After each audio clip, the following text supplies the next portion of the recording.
внимание, утре ще се пробудиш. Не, според мен не, нали? Какво е твоето мнение по въпроса? Аз смятам, че на всеки наистина му е заложено за пробуждането, но за съжаление някои остават заспали. Ага, да. И пробуждането наистина се е доста стряскащо понякога. Има хора, според мен, които се пробуждат и заспиват отново. Има такива, които пък въобще не се събуждат. Не ги хваща сън повече никога. Според мен поне да. И другото, което на мен ми прави впечатление при мое проучване, че това се случва около 45 годишна възраст. 45? Да. Поне това е моето мнение, изградено от моите проучвания. Да. Понеже познавам доста хора, които казват, че точно на тази възраст, не знам защо така се случва, но е логично, защото това е вече една зряла възраст, нали? Когато човек вече е съзрял, според мен. Защото ако това се случи на един млад човек, казва млад на около 20, да. Според мен нещата няма да са такива, каквито са, когато е на тази когато се случва в тази възраст. Да, ти си абсолютно права. Сега аз като се сещам при мен, нали, въпросното пробуждане се случи точно на 46-та ми година. В смисъл, тук бързам да кажа, че аз така съм проектиран от Господ. Аз винаги съм бил пробуден, но явно недостатъчно. Просто защото, нали, бидейки зодия Водолей, няма да влизам в астрологични прогнози. Имам интерес към астрологията, интересувам се, но по никакъв начин не мога да бъда професионалист. Има други хора, които могат да дадат дълбочини отговори на тази тема, но исках да кажа, че аз като зодия Водолей, така съм проектиран. Водолеите са такива същества, които априори в тях е заложено да бъдат будни, да бъдат по-будни от, да кажем, останалите представители на зодиак. Разбира се, има огромно значение средата, в която човек израства, възпитанието, което получава и така нататък, но все пак там като че ли Господ е сложил повече динамит, повече зарядта. Въпреки този динамит и заряд сложен в мене, моето тотално пробуждане също се случи на тази възраст 46 години, да, което явно означава, ние можем, разбира се, само да гадаем, защото сме просто човеци, поне за сега. Може да изкоментирате под видеото кога пък е започнало вашето пробуждане. Това е добра идея. Да, приемаме коментари, коментирайте под видеото кога е започнало вашето пробуждане, как вие го усещате, какво е то за вас, разбира се, ако сте преживели, нали, такова нещо. Ти справа 46-та ми година и то беше наистина експлозия, подобна на кадрите, които, нали, видяхте, които виждаме от филма на Микеланджело Антониони. Добре, 46-та година. Според те, защо се случва това?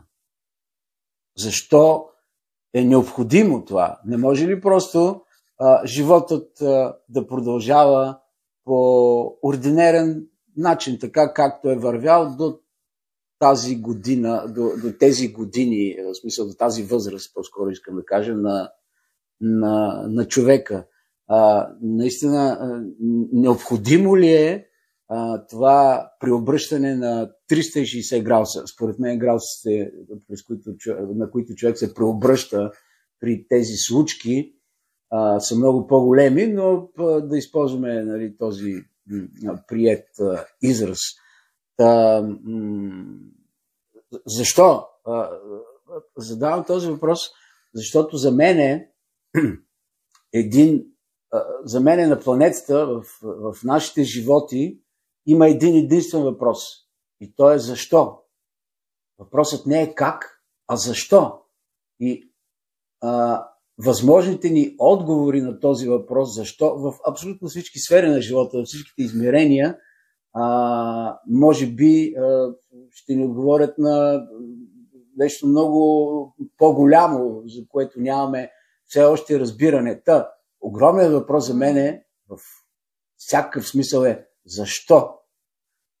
И в този случай, защо това се случва според тебе? Защото ние сме духовни същества в човеци, нали? Смисъл. Да, ние сме духовни същества в човешки опит, всъщност, а не обратното. Абсолютно. Защото системата общо взето ни обяснява, че ние сме човеци с духовен опит. Човешки същества с духовен опит.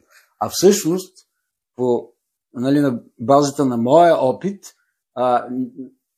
е точно обратното. Ние сме духовни същества с човешки опит тук на планетата в тази, материя. Да, все пак защо? Защо не е ли по-лесно да се върви в статуквото? Защото всъщност ние всички идваме от едно измерение там някъде горе, което е духовно измерение. Mm-hmm. И всъщност пробуждането се случва, защото ние трябва да се спомним кои сме и откъде идваме. Защото ние идваме оттам. Да. Там е пътя. Оттам идваме и слизаме тук. А не сме, както повече хора според мен мислят, че ние сме тук и отиваме горе, а той точно обратното. Мили приятели, да знаете. Да, точно така. И всъщност, по повод това, което ти казваш, всъщност това пробуждане за мен, тоталното ми пробуждане, аз бих могъл да го определя като наистина като моята среща с Господ. Сега, бързам да кажа, предвид ширещата се представа, отново наложена от системата, не съм видял, не съм откачен. В смисъл, аз съм откачен, защото съм артист, и е задължително да бъда откачен, бидейки артист. Те за мен си мисля, че съм откачен, аз не съм артист, така че... Да, ние щом правим това, значи сме откачени. Все пак ние сме дивите ангели, не забравяйте това. Искам да кажа, че срещата ми с Господ, много ви моля да не приемате това, че съм видял изображение. Не съм видял изображение. Защото за мен Господ, идеята за Господ, това е по-скоро това е енергия. Това е